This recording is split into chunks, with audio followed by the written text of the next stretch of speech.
एकनाथ नाव पवार। मी उंबरणी इथे राहतो। माझी जागा मानिवली इथे आहे। मी एक जागेचा व्यवहार केला होता 2 गुंठ्याचा।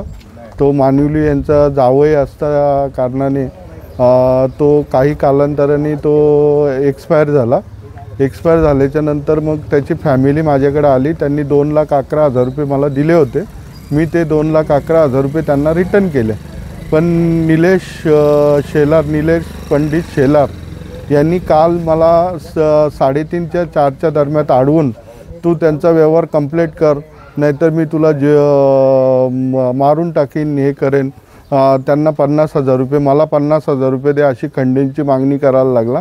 आणि मला आवाज देऊन महारा बोलतो, कुठं तोंड लपून चालला तू, हे केला, अशी जातीवाचक शिवीगाळ केली, मला मारहाण केली।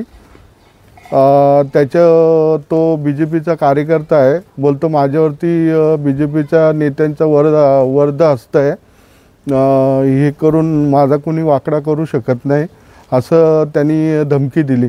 आणि त्याच्या जोडीला जो रवी म्हणून एक पोरगा असतो, त्यांनी माझ्या कमरेला त्यांनी रिव्हॉल्वर लावला। बोलतो इथून जर निघून गेला तर तुला गोळ्या घालीन म्हणून। रवी निकम त्याचं नाव। आणि निलेश शेलार याच्यावरती खूप गुन्हे दाखल आहेत। एक आर्म्स ॲक्टच्या खाली त्याला हायकोर्टात जामीन मिळाला आहे आणि त्याच्या अंतर्गत त्यांनी तो गुन्हे करतच सुटला आहे। आता उंबरड्यामध्ये त्याच्यावरती एक ॲट्रॉसिटी दाखल आहे आणि आमच्या समाजाला खूप त्रास आहे त्याच्यापासून। आणि त्याच्याकडं एवढे गुन्हे असताना त्याच्याकडं पासपोर्टसुद्धा आहे, म्हणजे तो पळून जाण्याच्या तयारीतसुद्धा आहे एवढे गुन्हे असताना। माझी मागणी एवढीच आहे का पोलिसांनी त्याला ताबडतोब अटक करावा, नाहीतर मी माझ्या पूर्ण फॅमिलीला घेऊन जाऊन पोलीस स्टेशनमध्ये उपोषणाला बसेन।